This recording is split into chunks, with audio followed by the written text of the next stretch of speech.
मैं संतोष कुमार, अमर उजाला के लिए। आज हम लोग बात करेंगे अमृता धवन जी से। अमृता धवन जी पिछले 2 दशक से कांग्रेस में सक्रिय हैं। डूसू प्रेसिडेंट रही हैं, NSUI प्रेसिडेंट रही हैं, दिल्ली महिला कांग्रेस की अध्यक्ष रही हैं और इस समय जो है AICC की कांग्रेस की प्रवक्ता हैं, राष्ट्रीय प्रवक्ता हैं। और अभी जो दिल्ली में चुनाव चल रहे हैं, क्योंकि अमृता जी की जो पृष्ठभूमि है वो दिल्ली से ही आती हैं। दिल्ली में छात्र राजनीति से सक्रिय रही हैं, तो इनको दिल्ली कांग्रेस ने बड़ी जिम्मेदारी दी हुई है। जो हेल्थ की मैनिफेस्टो कमेटी बनी हुई थी उसको ये कोऑर्डिनेट कर रही थी। हेल्थ में जो स्कीम आप लोगों ने लॉन्च की हुई है यहाँ पे, उस पर थोड़ा रोशनी डालिए और उसके पीछे का बैकग्राउंड क्या रहा। देखिए, कांग्रेस का जो मैनिफेस्टो आप देख रहे हैं वो आपको बहुत ही अलग लगेगा और उसके अंदर आपको विजन दिखेगा। और ये बहुत लंबी एक्सरसाइज रही, तकरीबन 2 महीने पहले 3 महीने पहले के आसपास कमेटीज़ को डिक्लेयर किया गया। सभी कमेटीज़ ने अपनी अपनी मेंबर्स के साथ। ये सवाल इसलिए भी अमृता जी महत्वपूर्ण है कि आम आदमी पार्टी और भाजपा का जो केंद्रीय मुद्दे हैं जो उसमें से एक हेल्थ है। बिल्कुल है, क्योंकि सेंटर कंटिन्यूअसली ये कह रहा है कि दिल्ली गवर्नमेंट जो है आयुष्मान योजना है लागू नहीं कर रही है। स्टेट कह रही है कि हमारी जो अपनी प्लानिंग है वो आयुष्मान से बेहतर है।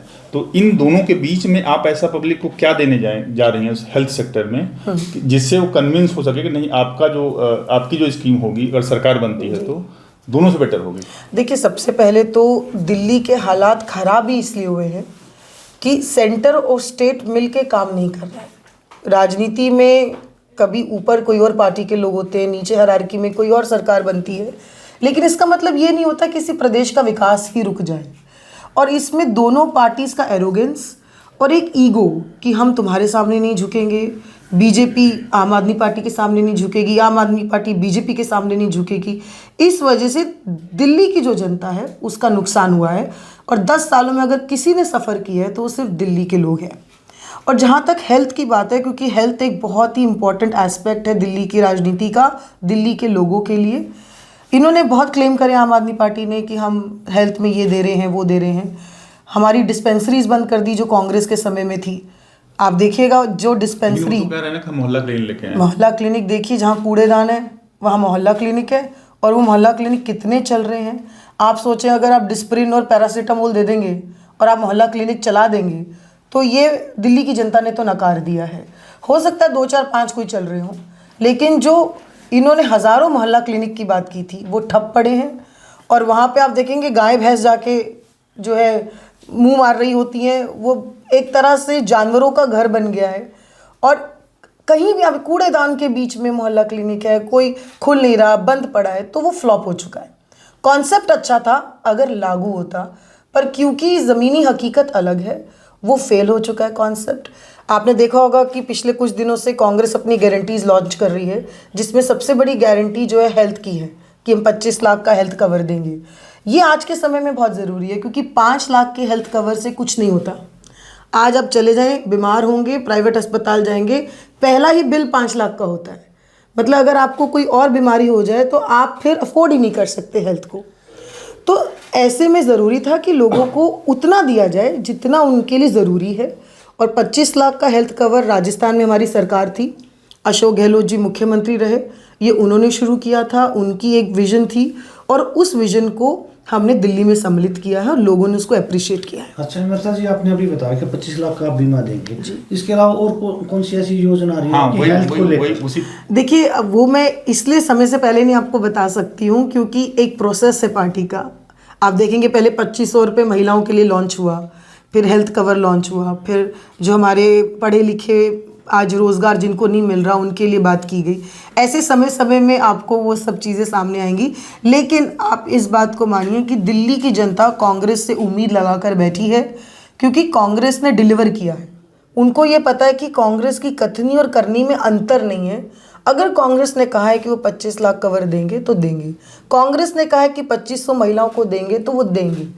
लेकिन अगर बीजेपी ने या आम आदमी पार्टी ने कुछ भी दिल्ली में वादा किया है तो दिल्ली की जनता तक वो नहीं पहुंचा। कितनी गारंटियां अभी तक अनाउंस कर दी? 3 गारंटियां अनाउंस। कौन कौन सी हैं? देखिए, एक हमारा तो जो भत्ता है, जो हमारा भत्ता मिलेगा 8200 रुपये का, जो हमारे जो युवा हैं जो पढ़ लिख कर बेरोजगार बैठे हैं, हमें उनके लिए भी सोचना है।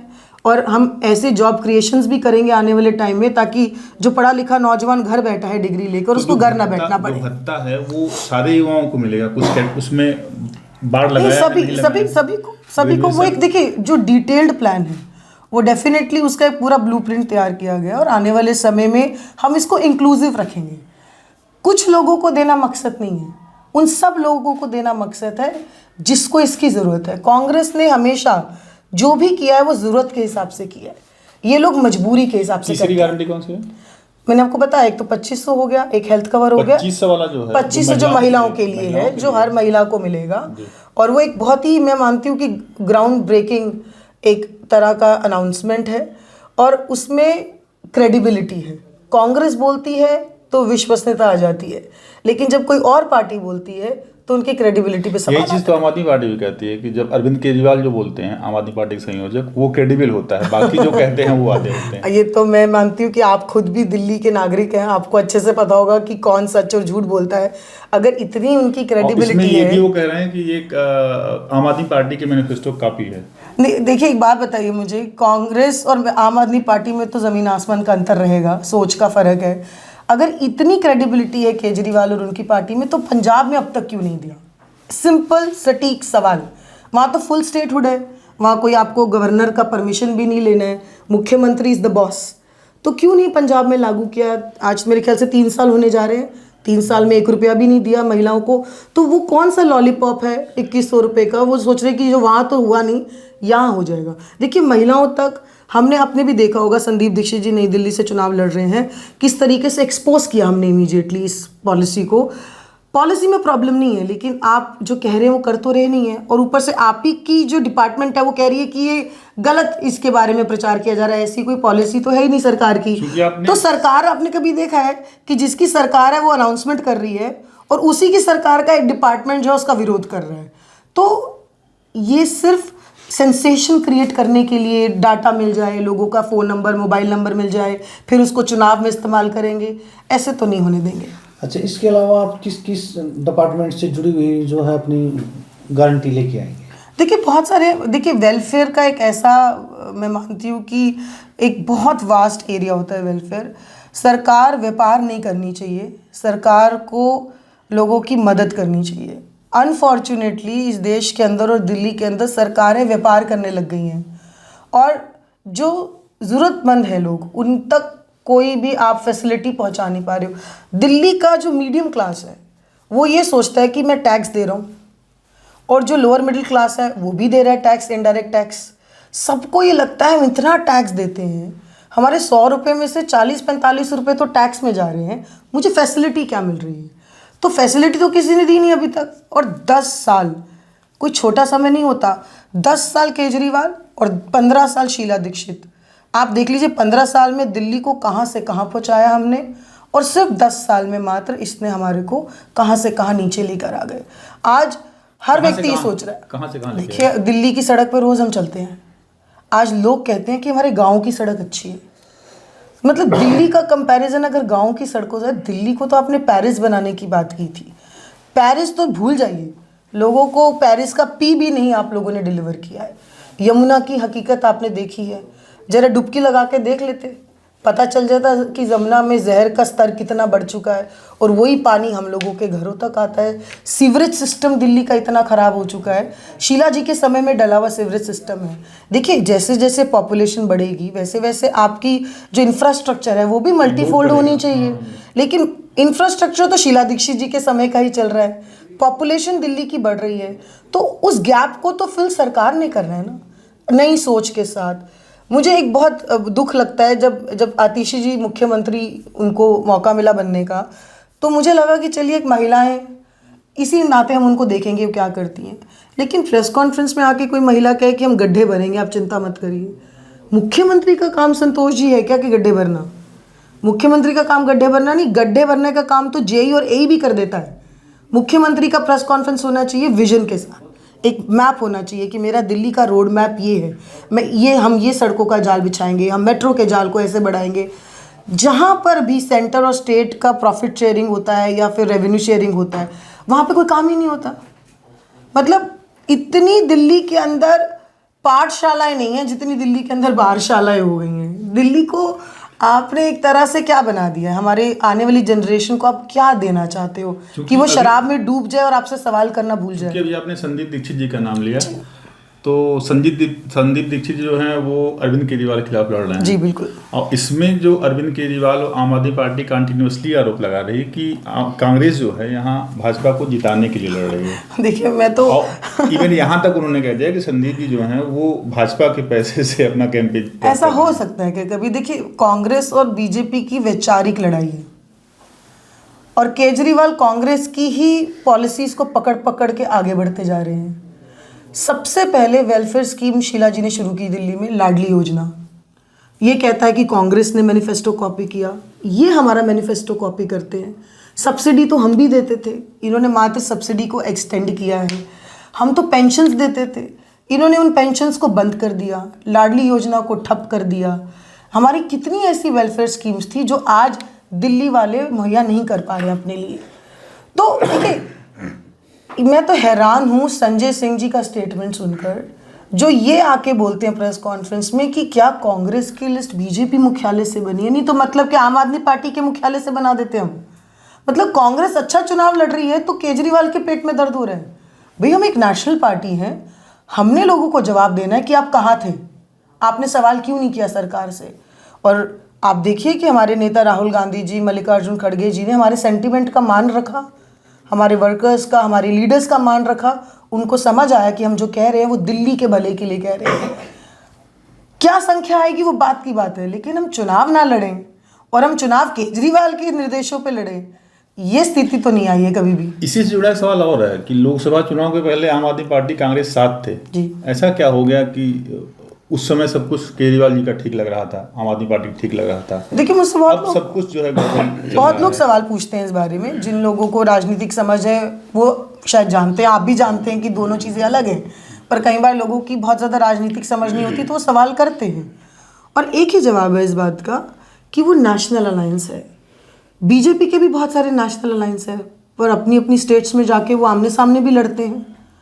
तो ये हमारे दिल्ली वालों की लड़ाई है और दिल्ली कांग्रेस दिल्ली वालों की लड़ाई में पीछे तो नहीं हट सकती है। नहीं, वो इशू तो उस समय भी मौजूद रहे होंगे ना, जो इशू आज आप लोग रेज कर रहे हैं। निश्चित रूप से रहे होंगे और हमने हर प्लेटफॉर्म पे रखा कि ये नेशनल अलायंस हो सकता है in the interest of national community, देश के लोगों के लिए, क्योंकि उस समय मुद्दा डिफरेंट हो जाता है। उस समय हमें फिरका परस्त ताकतों को रोकना है, देश में जो कब्जा करके बैठी हैं। इसी का आप श्रेय दीजिए कि इनकी संख्या गिर गई बीजेपी वालों की राष्ट्रीय स्तर पर। लेकिन जब स्टेट की बात आती है, हम अपनी पार्टी थोड़ी ना ख़त्म कर देंगे किसी के लिए, हम नहीं वो होने देंगे और हमने वो नहीं होने दिया। कांग्रेस बहुत मजबूती से चुनाव लड़ रही है। आप देखिए सब बोल रहे हैं कि ट्रायंगल फाइट है। पिछले चुनाव और उससे पिछले चुनाव में सबने बोलना बंद कर दिया था कि कांग्रेस रेस में भी है। मतलब आपसे झूठ बोलने की कोई बात नहीं, लेकिन ये चुनाव ऐसा है कि लीडरशिप से लेके, ग्राउंड से लेके, पब्लिसिटी से लेके, कैंडिडेट से लेके, हमने किसी भी स्तर पर कोई कमी नहीं छोड़ी है। अच्छा अमृता जी, मेरा सवाल है, जैसे आम आदमी पार्टी आरोप लगा रही है कि जो आप बीजेपी के सारे पे चुनाव लड़ रहे हैं जी, लेकिन जो आपकी लिस्ट देखे हैं कैंडिडेटों की, उसमें बहुत ज़्यादा कैंडिडेट ऐसे उतारे आपने जो है आम आदमी पार्टी की घेराबंदी करते दिख रहे हैं। ऐसे पहले कभी नहीं दिखा था, ऐसा क्यों कदम उठाया आपने? देखिए मैं ये हैरान हूँ, ये सवाल में भी हैरान हूँ मैं कि हम ये क्यों कह रहे हैं कि हमारे लोग घेराबंदी तो सरकार की ही तो करेंगे। 10 साल से जो सरकार सत्ता में है उसी से तो सवाल करेंगे। जब नेशनल इलेक्शन था तो हम बीजेपी में और मोदी से सवाल करते थे। आज 10 साल से तुम दिल्ली की जनता में शीश महल पे इतने 10 साल तक तुम बैठे रहे। शीश महल में कितना बड़ा बंगला, मतलब शीला जी का घर आप सबने देखा होगा। शीला जी का सीएम रेसिडेंस दिल्ली की जनता में करोड़ों लोगों ने जाकर देखा होगा कि चीफ मिनिस्टर कहाँ रहती हैं, कितने बंगले में रहती हैं, कैसे मिलती हैं। एक सिक्योरिटी चेक होता था, उसके बाद सीधा आप अंदर जाते थे उनके ड्राइंग रूम में। आज मैं मानती हूँ कि कोई दिल्ली वाला ये बता दे कि मैं अपनी समस्या लेके मुख्यमंत्री के घर की उस दीवार को लांघ पाया, किसी ने वो शीश महल देखा हो। जनता को एक्सेस ही नहीं है, तो सवाल तो सरकार से ही पूछे जाएंगे। और हमारे कैंडिडेट्स, जैसा आपने बोला, मजबूत कैंडिडेट्स हैं और वो हैं वर्कर्स जो 10 साल से पार्टी के लिए ज़मीन पे काम कर रहे हैं और वो ये नहीं सोच रहे कि चुनाव कैसा होगा, वो चुनाव अपने तरीके से तैयार कर रहे हैं।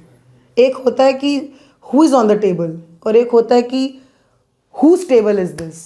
इस बार कांग्रेस उस रोल में है कि this is our table, Delhi हमारी टेरिटरी है, दिल्ली में हमने काम किया है, दिल्ली को हमने संवारा है। दिल्ली में जब कुछ नहीं होता तो उसका दर्द दिल्ली कांग्रेस को कई गुना होता है। अमृता जी, 2013 के पहले कांग्रेस ने फुल मेजॉरिटी की सरकार चलाई, 3 बार चलाई जी। अचानक से ऐसा क्या हो गया कि आम आदमी पार्टी को स्पेस मिला, और स्पेस ही नहीं मिला, उसने कांग्रेस को बाहर कर दिया दिल्ली के पॉलिटिक्स से। ये बिल्कुल एक बहुत बड़ी सच्चाई है कि एक पूरा मूवमेंट खड़ा किया गया अन्ना हजारे जी के कंधे पे बंदूक रखकर। करप्शन हो गया है, करप्शन हो गया है, इसमें करप्शन उसमें करप्शन, लोकपाल लाएंगे, एक भ्रम, एक कहते हैं ना कि डर की राजनीति, कि लोगों को डरा दिया गया कि ये आपके लिए अच्छा नहीं है, ये आपके लिए ये अच्छा है। लोगों ने मान लिया उसको। लोगों को लगा शायद इसके पास कितने प्रूफ होंगे, कितने सारे एविडेंसेस होंगे, ये अगर आदमी कुछ कह रहा है तो उसमें कोई तो दम होगा। और निश्चित रूप से मीडिया ने भी उसको बहुत स्पेस दिया, क्योंकि एक वैक्यूम था सवाल करने वालों का, तो उसने सवाल किया, लेकिन उसके सवाल की क्रेडिबिलिटी किसी ने देखी नहीं, मीडिया ने भी नहीं देखी। क्यों नहीं देखी? कि जब वो शीला दीक्षित जी पे उंगली उठा रहा था कि 300 पन्ने का मेरे पास सबूत है, तो क्यों नहीं मांगा कि क्या सबूत है? हम तो मांगते थे, हमें तो देते नहीं थे। किसी ने मांगा नहीं, लेकिन सबने विश्वास कर लिया और वो चुनाव जिता दिया। उन्होंने दूध में जैसे मक्खी गिरती है तो हम निकाल के फेंक देते हैं, ऐसे उन्होंने अन्ना हजारे फेंक दिए, किरण बेदी फेंक दी, कुमार विश्वास फेंक दिए, योगेंद्र यादव फेंक दिए। क्यों? क्योंकि सबको पता था कि केजरीवाल करप्ट है। देखिए, करप्शन से पैसे का नहीं होता, करप्ट आप इधर भी होते हैं। अगर आप मानसिक रूप से करप्ट हैं तो यानी कि आप एक नैतिक नेता बन ही नहीं सकते।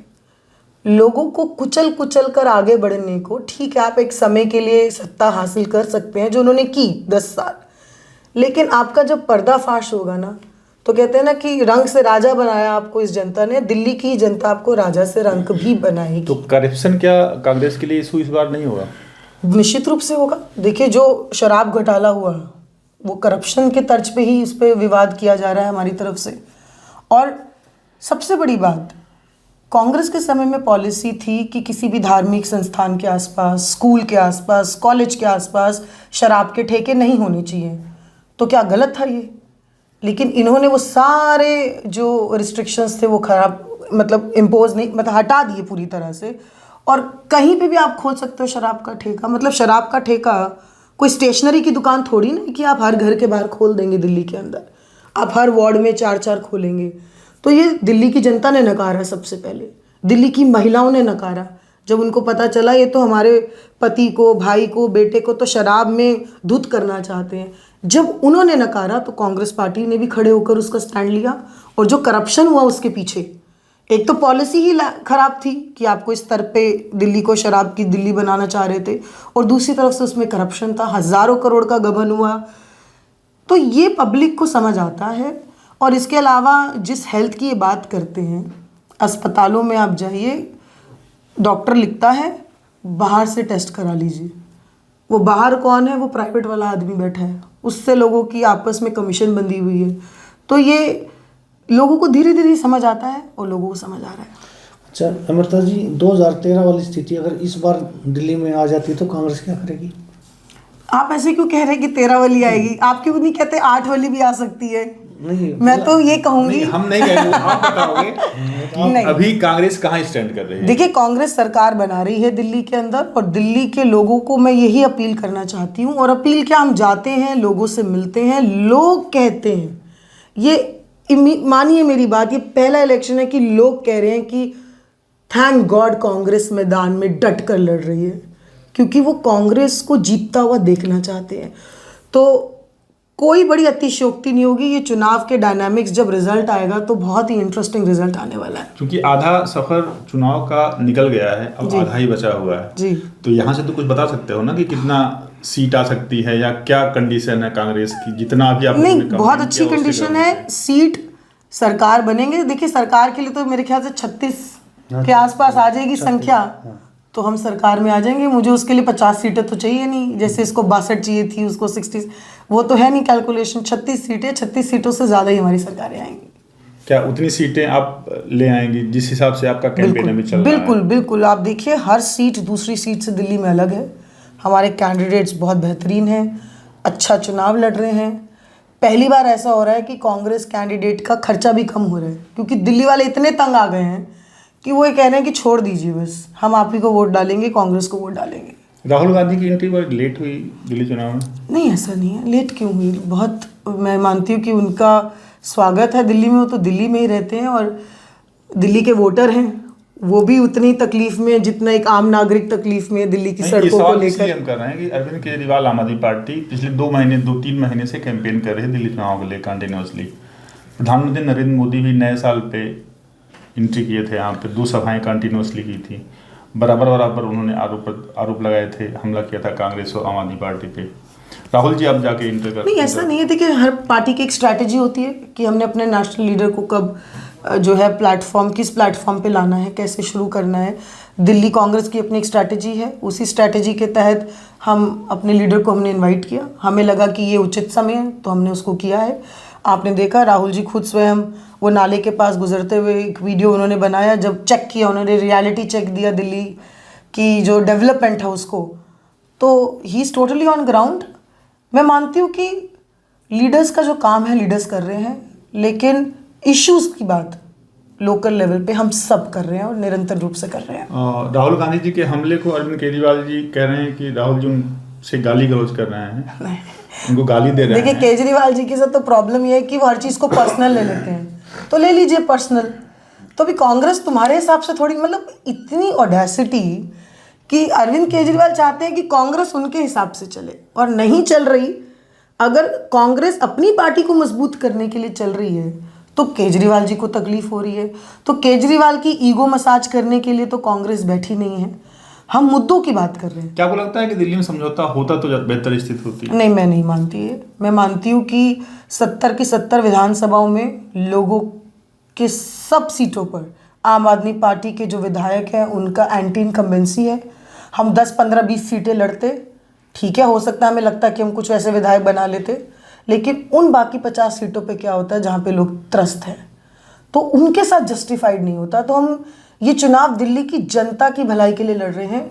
हर सीट पे इनके विधायकों ने जो है मतलब एक तरह से पीछे कर दिया है दिल्ली को। ये आपने सही कहा कि जो अगर साथ लड़ी होती तो जो सीट मिलती वहाँ आपका वर्कर होता ग्राउंड पे, निश्चित वर्कर होता, जहाँ न होते वहाँ वर्कर न होता। क्या लोकसभा में भी यही हुआ? देखिए लोकसभा में हम उससे पहले 2nd नंबर पे थे, उसके बाद इस बार रिजल्ट्स डिफरेंट भी थे। देखिए तब के अलायंस का होना और उसकी जरूरत होना अलग थी। आम आदमी पार्टी का कैंडिडेट अगर लड़ रहा है किसी लोकसभा में तो कांग्रेस का वर्कर उतना इंटेंस होके कैंपेन में लगेगा नहीं लगेगा इसमें संदेह रहता है। नहीं ऐसे तो हाँ, दोनों तरफ से होता है, दोनों तरफ से होता है। वो एक डाउट, सेल्फ डाउट दोनों पार्टीज के वर्कर्स में रहता है। तो हो सकता है कि कुछ उसके प्लस और माइनस की वजह से हमने ये रिजल्ट देखा, लेकिन मैं मानती हूँ कि ठीक है, आपको सीखने से मिलती हैं चीज़ें। तब मैंने आपको बोला कि तब पर्पस बिगर था, मैं को छोड़ के हमें बड़ी बात करनी थी, देश की बात करनी थी। आज दिल्ली की बात करनी है। दिल्ली की बात करेंगे तो सरकार के साथ कैसे आ जाए जिन्होंने दिल्ली को बर्बाद कर दिया। हम जनता को शक्ल नहीं दिखा पाते, और जनता जब चाहती है कि हम चुनाव लड़े ढंग से तो हम कैसे सरेंडर कर दें, क्यों कर दें, किसके लिए कर दें? सिर्फ जनता का चुनाव है और जनता के लिए लड़ा जा रहा है। अमृता जी, जैसे प्रियंका गांधी या सोनिया गांधी कब एंट्री होगी? बाजी निश्चित रूप से जल्दी होगी, और प्रियंका जी का भी अपना एक क्रेज़ है। सोनिया जी भी समय समय पर हमेशा आशीर्वाद देती रहती हैं पार्टी को, तो जल्दी आपको हमारे सभी बाकी और लीडर्स की रैलीज और मीटिंग्स दिखेंगी। स्ट्रेटजी क्या होगी? क्या रोड शो के फॉर्मेट में होगा या सभा बड़ी होगी? डिपेंड्स। देखिए हमने तो सब प्रपोजल्स बना रखे हैं, रोड शोज भी हैं, सभाज भी हैं, नुक्कड़ सभा भी हैं, जो छोटे छोटे ग्रुप्स होते हैं, है ना, सोशल ग्रुप्स होते हैं, उनको इकट्ठा करना, या जो कि शोषित ग्रुप है। अगर हमें लगता है कि आप देख ही रहे, राहुल जी तो निरंतर मिलते भी रहते हैं, कभी हम ऑटो वालों के भाइयों के साथ मिलते रहते हैं, कभी किसी वर्ग के साथ, किसी वर्ग के साथ। तो दिल्ली की कोशिश करेंगे कि हर वर्ग के साथ एक बेहतरीन जो तैयार किया रोड मैप, उसके हिसाब से मीटिंग्स हो। अच्छा अमृता जी, एक सवाल है मेरा। पहलवान का इशू बहुत बड़ा रहा था दिल्ली में, धरने पे बैठे थे, दिल्ली देहात के लोग बहुत ज़्यादा उनके समर्थन में आए थे। वो पहले उन्हें अब कांग्रेस में शामिल हो चुके हैं। क्या वो कांग्रेस की स्टार प्रचार की लिस्ट में होंगे? क्या उनको बुलाया जाएगा? विनेश फोगाट या बजरंग पुनिया देखिए, खास तौर पे बहुत अच्छा उनकी जो जीत थी हरियाणा में, लोग बहुत खुश हुए थे और मैं मानती हूँ कि निश्चित रूप से उनका भी आगमन होगा, निश्चित रूप से होगा। किस इलाके में उनकी जनसभा कराने का? देखिए, दिल्ली देहात के जितने भी हमारे इलाके हैं, तो मुझे लगता है कि उनसे उनका जुड़ाव भी है, पर मैं मानती हूँ कि वो उससे भी ऊपर हैं। वो एक स्पोर्ट्स स्टार हैं, उन्होंने बहुत अचीव किया देश के लिए और सभी उनमें अपनी प्रेरणा भी देखते हैं, महिलाएं देखती हैं। देखिए, उनके साथ जो हुआ जंतर मंतर पे सब खिलाड़ियों के साथ, दिल्ली की जनता ने देखा है, वो लोगों ने जंतर मंतर जा कर देखा है कि उनके साथ क्या किया जा रहा है। तो दिल्ली वाले तो ये मंजर भूले नहीं हैं और याद रखेंगे वो 5 फरवरी को भी। लोहा जी, हमें लगता है कि वो सारे सवाल ऑलमोस्ट हो गए हैं जिनके ग्राउंड पे कांग्रेस यहाँ चुनाव लड़ रही है, और जो कांग्रेस और आम आदमी पार्टी की तरफ से इनको चुनौती फेस करनी पड़ रही है, उस पर भी अमृता जी ने बहुत बेबाकी से जवाब दिया। अमृता जी, आपका बहुत बहुत धन्यवाद कि इस व्यस्त समय में आपने अमर उजाला के लिए समय निकाला। अभी के लिए बस इतना ही। वीडियो जर्नलिस्ट जी पाल के साथ संतोष कुमार, अमर उजाला के लिए नमस्कार। अमर उजाला जीवांजलि के सारथी की मदद लें और महाकुंभ में स्नान जरूर करें।